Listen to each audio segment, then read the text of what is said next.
누가복음 20장 1에서 19절 말씀입니다. 20장. 하루는 예수께서 성전에서 백성을 가르치시며 복음을 전하실세 대제사장들과 서기관들이 장로들과 함께 가까이 와서 말하여 이르되, 당신이 무슨 권위로 이런 일을 하는지, 이 권위를 준 이가 누구인지 우리에게 말하라. 대답하여 이르시되, 나도 한 말을 너희에게 물으리니 내게 말하라. 요한의 세례가 하늘로부터냐 사람으로부터냐?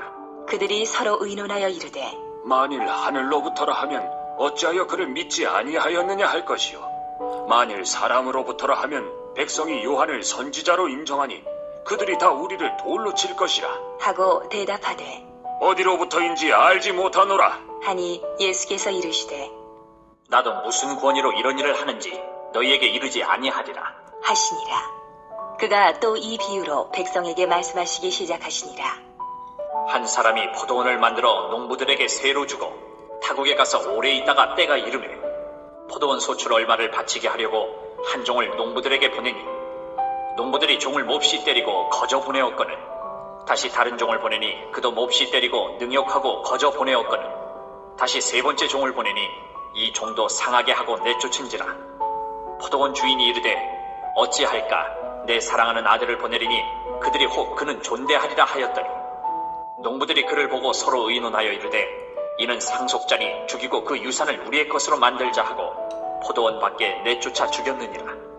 그런즉 포도원 주인이 이 사람들을 어떻게 하겠느냐? 와서 그 농부들을 진멸하고 포도원을 다른 사람들에게 주리라 하시니 사람들이 듣고 이르되, 그렇게 되지 말아지이다. 하거늘 그들을 보시며 이르시되, 그러면 기록된 바 건축자들의 버린 돌이 모퉁이의 머릿돌이 되었느니라 함이 어찌미냐? 무릇 이 돌 위에 떨어지는 자는 깨어지겠고 이 돌이 사람 위에 떨어지면 그를 가루로 만들어 흩으리라 하시니라. 서기관들과 대제사장들이 예수의 이 비유는 자기들을 가리켜 말씀하심인 줄 알고 즉시 잡고자 하되 백성을 두려워하더라. 사랑하는 형제 여러분, 5월 21일 금요일 저녁 묵상에 오신 것을 환영합니다. 어제 묵상을 업로드하고 보니까 제가 월요일이라고 말할 것을 화요일이라고 했더라고요. 단순 실수였지만 중요한 것이어서 수정합니다. 누가복음 19장 45, 46절에 기록된 성전 정화 사건은 고난주간의 월요일에 있었던 사건입니다. 공생의 마지막 한 주간이 남은 중에 오늘은 화요일에 있었던 일 중 하나를 보겠습니다. 1절. 하루는 예수께서 성전에서 백성을 가르치시며 복음을 전하실세 대제사장들과 서기관들이 장로들과 함께 가까이 와서 말하여 이르되, 당신이 무슨 권위로 이런 일을 하는지 이 권위를 준 이가 누구인지 우리에게 말하라. 일요일에 예루살렘에 입성하시고 월요일에 장사치들을 내쫓으시며 성전 정화를 행하셨기 때문에 타락한 성전 권력자들은 예수님을 죽이려고 모략을 세우기 시작했습니다. 그런데 예수님 주변에는 늘 무리가 운집하고 있어서 죽이지를 못하는 거죠. 목적을 달성하려면 예수님의 허점을 찾아내어서 먼저 대중을 분리시켜야만 합니다. 그래서 성전 장사꾼들을 쫓아낼 권위가 있냐? 누가 권위를 줬냐? 묻는 것입니다. 사실 자기들이 이스라엘에서는 제일 높거든요. 3, 4절. 대답하여 이르시되, 나도 한 말을 너희에게 물으리니 내게 말하라. 요한의 세례가 하늘로부터냐 사람으로부터냐? 예수님은 대답 대신 질문을 하시는데요. 사실은 이 질문의 대답이 내포되어 있습니다. 세례 요한은 400년 만에 등장한 구약의 마지막 선지자인데요. 그 사실 자체가 그리스도의 선구자라는 의미를 가지고 있습니다. 예언 때문이죠. 말라기 4장 5절에는 보라, 여호와의 크고 두려운 날이 이르기 전에 내가 선지자 엘리야를 너희에게 보내리니 라고 했을 때 그 엘리야가 바로 세례 요한입니다.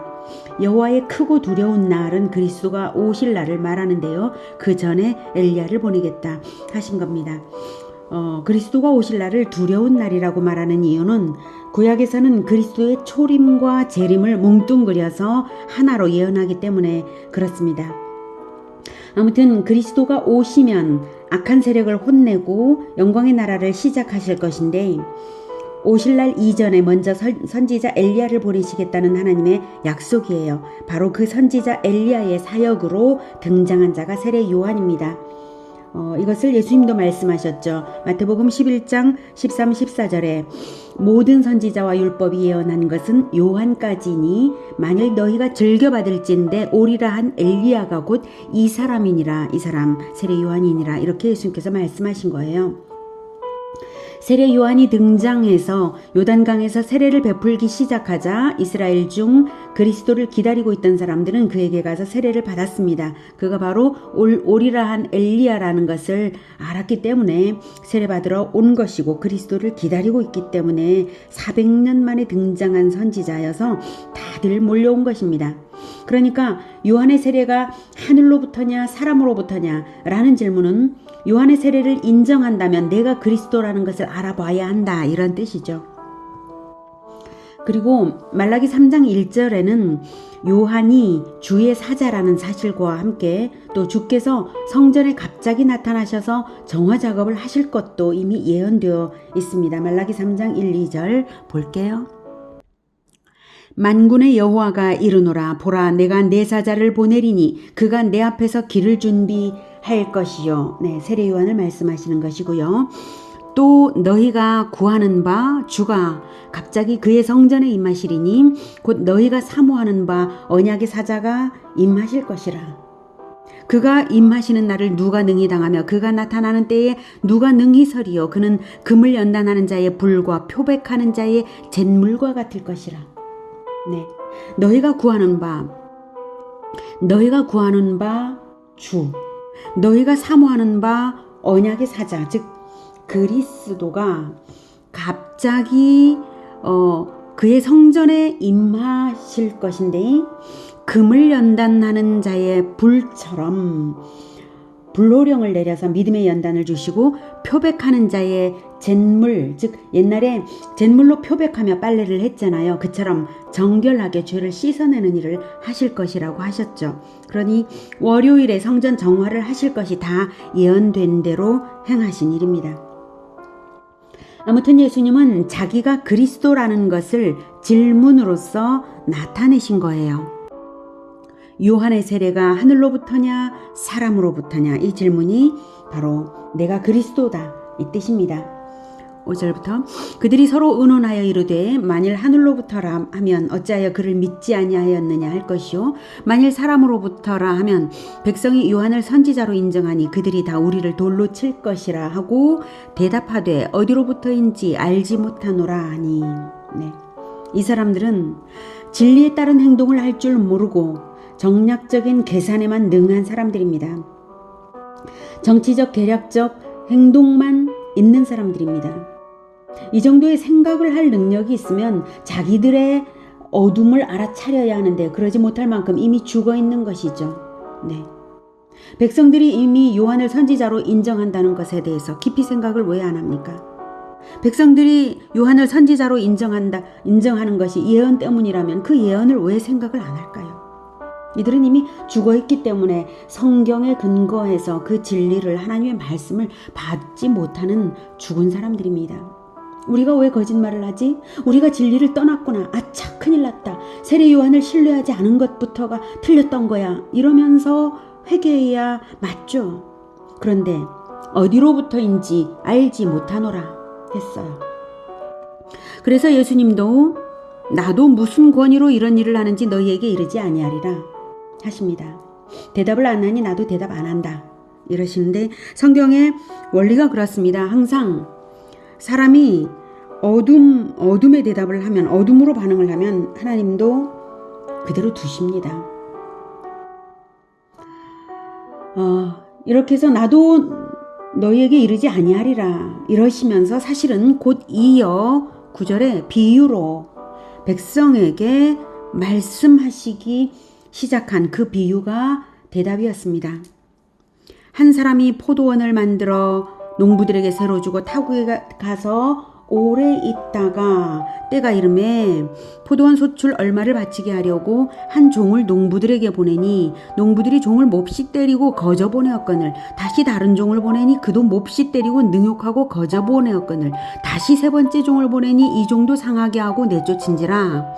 포도원 주인이 이르되 어찌할까 내 사랑하는 아들을 보내리니 그들이 혹 그는 존대하리라 하였더니 농부들이 그를 보고 서로 의논하여 이르되 이는 상속자니 죽이고 그 유산을 우리의 것으로 만들자 하고 포도원 밖에 내쫓아 죽였느니라. 그런즉 포도원 주인이 이 사람들을 어떻게 하겠느냐. 와서 그 농부들을 진멸하고 포도원을 다른 사람들에게 주리라 하시니 사람들이 듣고 이르되 그렇게 되지 말아지이다 하거늘. 네. 이 비유는 이스라엘 역사 전체를 이야기로 비유하신 것입니다. 포도원을 조성하여서 농부들에게 맡기는 주인처럼 하나님께서 나라를 조성해서 언약을 맺어 이스라엘에게 맡기신 것입니다. 지도자들에게요. 그런데 이스라엘이 주인과의 언약을 어겨 세도 안 내고 세 받으러 온 종들도 죽이는 악한 농부들처럼 하나님과의 언약을 어겨서 우상 숭배를 하고 선지자들을 죽였던 역사가 있었습니다. 구약에는 선지자들이 많은데요. 선지자들이 많다는 것은 제사장들과 왕들이 자기 역할을 못했다는 증거입니다. 그래서 하나님이 따로 사람을 세워서 경고를 보내고 가르침을 주신 것인데 그 선지자들마저도 죽인 것이 이스라엘의 역사입니다. 그런데 놀라운 것은 그 주인의 인내심과 자비와 믿음입니다. 농부들의 악행에도 불구하고 언약에 신실한 그 주인이 자기 아들까지 보내는 것처럼 얼마나 언약에 신실했으면 아들까지 보내는 것처럼 얼마나 자비했으면 하나님께서 드디어 자기 아들을 이스라엘에게 보내신 것이죠. 그런데 악한 농부들은 주인의 아들이기 때문에 오히려 더욱 죽이고자 해서 기필코 죽였습니다. 이는 상속자니 죽이고 그 유산을 우리의 것으로 만들자 이랬죠. 탐욕 때문에 죽였습니다. 이스라엘의 권력을 확실하게 자기들의 것으로 하고자 하는 대제사장들과 사내들의 태도가 바로 그런 탐욕인 것입니다. 포도원 밖에 내쫓아 죽였느니라. 포도원 밖에. 예수님은 자기가 며칠 후면 영문 밖에서 죽음을 당할 것을 아시고 비유로서 예언하시는 것입니다. 그런즉 포도원 주인이 이 사람들을 어떻게 하겠느냐. 와서 그 농부들을 진멸하고 포도원을 다른 사람들에게 주리라. 결국 예루살렘은 하나님의 심판을 당해 멸망당할 것을 암시하는 것이고요. 다른 사람에게 주리라. 이것은 복음을 믿고 구원받는 축복이 이스라엘을 떠나서 이방 나라로 이동할 것을 암시하는 것입니다. 하시니 사람들이 듣고 이르되 그렇게 되지 말아지이다 하거늘. 악한 농부들의 행위에 대한 정당한 응징이지만 두려운 이야기여서 백성들이 그렇게 말하는 것이죠. 17절 그들을 보시며 이르시되 그러면 기록된 바 건축자들의 버린 돌이 모퉁이의 머릿돌이 되었느니라 함이 어찌미냐. 이미 예언된 것이다 이거죠. 성전 건축자들이 돌을 버리듯이 이스라엘의 지도자들이 버린 돌, 즉 그리스도가 새로운 성전의 모퉁이돌이 되어서 진정한 성전의 머릿돌이 되어 진정한 성전이 세워지기 시작한다. 이 예언입니다. 그 진정한 성전은 물론 건축물은 아닙니다. 사람들로 구성된 공동체입니다. 그리스도가 머릿돌이시니까요. 예수님으로부터 시작되어서 12제자가 되고 12제자들이 열방으로 나가면서 확장된 교회 공동체. 오고 오는 모든 교회들이 예수 그리스도를 머리로 하는 진정한 성전인 것입니다. 이것은 시편 118편 22절에 예언된 것입니다. 그 예언을 예수님께서 말씀하시면서 예수님은 왜 하나님께서 구약의 시편에 이런 예언을 마련해 두셨겠냐 하시는 것입니다. 심판을 경고하신 것이므로 끝내 회개하지 않는 난 그렇게 반드시 된다는 뜻입니다. 시편 118편 22절 보고 갈게요. 20절부터 보도록 하겠습니다. 시편 118편 20절부터 이는 여호와의 문이라 의인들이 그리로 들어가리로다. 여호와의 문, 그리스도가 천국 문이신 것을 말합니다. 의인들이 그리로 들어가리로다. 주께서 내게 응답하시고 나의 구원이 되셨으니 내가 주께 감사하리이다. 건축자가 버린 돌이 집 모퉁이의 머릿돌이 되었나니, 이 부분이죠. 계속 읽겠습니다. 이는 여호와께서 행하신 것이요 우리 눈에 기이한 바로다. 네, 우리 눈에 기이할 정도로 아무도 예측할 수 없었던 일이 바로 새로운 신약 교회의 시작입니다. 진정한 성전의 시작입니다. 24절 이날은 여호와께서 정하신 것이라 이날에 우리가 즐거워하고 기뻐하리로다. 여호와여 구하옵나니 이제 구원하소서. 여호와여 우리가 구하옵나니 이제 형통하게 하소서. 여호와의 이름으로 오는 자가 복이 있으며 우리가 여호와의 집에서 너희를 축복하였도다. 바로 이 부분이 그저께 예루살렘 입성 때에 백성들이 바로 이 구절을 노래하면서 찬양했죠. 그래서 예수님께서 22절 건축자가 버린 돌이 집 모퉁이의 머릿돌이 되었나니 인용을 하시자 곧 알아들은 것입니다. 새롭고 진정한 성전의 건설은 이미 시작되었습니다. 그러므로 선택지는 두 가지인데요. 낡고 타락한 성전 시스템인 유대교에 남아있을 것인가, 새로운 성전으로 지어질 것인가, 이것밖에 없습니다. 이미 막판에 다다른 지금까지도 눈앞에서 대제사장들과 서기관들과 장로들이 그리스도에 대항하고 있으니 심판은 이미 결정된 것입니다. 18절 무릇 이 돌 위에 떨어지는 자는 깨어지겠고 이 돌이 사람 위에 떨어지면 그를 가루로 만들어 흩으리라 하시니라. 이 돌은 예수 그리스도이십니다. 성전의 모퉁이 돌과의 관계에서 살아남는 관계성은 함께 성전으로 지어져 가는 자만 살아남고 의미 있고 영광이 되는 것입니다. 돌 위에 떨어지는 자나 돌에 맞아 가루가 되는 자나 심판을 당하는 것은 마찬가지죠. 적극적인 심판을 당하게 될 예루살렘의 지도자들이나 일반 불신자들이나 마찬가지죠. 비록 예수님을 죽이는 적극적 범죄는 안 할지라도 예수님을 믿지 않는 자들은 자기 죄의 대가로 스스로 심판으로 떨어지게 되는 것이고, 심판받아 마땅한 대적자들, 마귀와 그 졸개들은 완전한 파멸, 가루로 만들어 흩어짐을 당하는 완전한 파멸을 결코 피할 수 없는 것입니다. 19절 서기관들과 대제사장들이 예수의 이 비유는 자기들을 가리켜 말씀하심인 줄 알고 즉시 잡고자 하되 백성을 두려워하더라. 자기들을 가리켜 말씀하심인 줄을 알았으면 회개를 할 일이지. 오히려 적개심에 사로잡혀서 광분하고 있는 것입니다. 그런데 잡지 않는 이유가 또 어이없죠. 그들은 하나님은 전혀 안 무섭고 백성을 두려워하는군요. 백성들이 예수를 선지자로 알고 있었고 바로 일요일에도 예루살렘 입성을 환영했던 인파를 보았기 때문입니다. 그들은 정치적인 계산법과 탐욕으로만 가득 찼고 성경의 그 어떤 예언도 경고도 개의치 않는 것입니다. 하나님을 두려워하지 않는 그들의 결말은 이미 결정되었고 그들은 자기들의 계획을 진행해서 그리스도를 반드시 죽일 것입니다.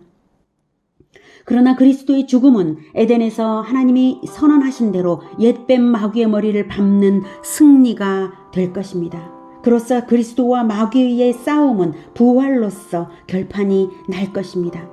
그리고 그리스도 편이냐 마귀 편이냐, 또는 이긴 자 편이냐 패배자 편이냐, 또는 죽은 자 편이냐 죽인 자 편이냐, 또는 모퉁이 돌에 맞아 깨뜨려지느냐 모퉁이 돌과 함께 건축되느냐, 이 두 가지 선택지만 있습니다. 유대인들은 언약에 실패했지만 우리는 그들의 실패로 인해 기회를 얻어서 언약 안에 들어온 자들입니다. 우리는 그리스도 편을 선택했습니다. 성전으로 건축되어 가는 공동체입니다. 그렇다면 우리가 깊이 유념해서 결코 잊지 말아야 할 것은 유대인들의 실패의 전철을 우리가 다시 밟아서는 안 된다는 사실입니다. 언약은 끝까지 지켜져야 언약에 따른 혜택이 보장되는 것입니다. 예수님께서 심판주로 재림하실 그날까지 우리가 유대인들의 탐심을 본받지 않는 것, 새로운 성전 교회 공동체로 굳건하게 한 마음으로 결속되어 믿음을 잃지 않는 것, 예수 그리스도를 머리로 하여 끝까지 가는 것, 이것을 놓치지 말기를 우리 모두를 위하여 축복합니다. 기도하겠습니다. 하나님, 우리를 새로운 성전으로 불러주셔서 감사합니다. 모퉁이 돌이 되어주신 예수님, 죽음을 통하여서 모퉁이 돌이 되어주셨으니 감사합니다. 우리가 새로운 성전, 하나님의 교회 공동체, 하나님 나라로 건설되어가는 이 영광이, 이 축복이 얼마나 놀라운지요. 우리가 이 언약 안으로 들어온 이 축복을 잊어버리지 않고 하나님의 언약, 예수님의 새 언약, 내가 너희를 사랑한 것 같이 너희도 서로 사랑하라는 그 언약을 결코 잊지 않고 끝까지 예수님 오실 때까지 기다리며 가겠습니다. 주님 붙들어 주시옵소서. 탐욕을 버리고, 그리고 두려움도 버리고, 근심도 버리고 오직 사랑하도록 우리의 마음을 붙잡아 주시옵소서. 오직 믿음, 오직 사랑으로 한 마음으로 끝까지 언약 백성으로 가겠습니다. 주님 붙들어 주시옵소서. 예수 그리스도 이름으로 기도드립니다. 아멘. 이어지는 시간은 개인 기도 시간입니다.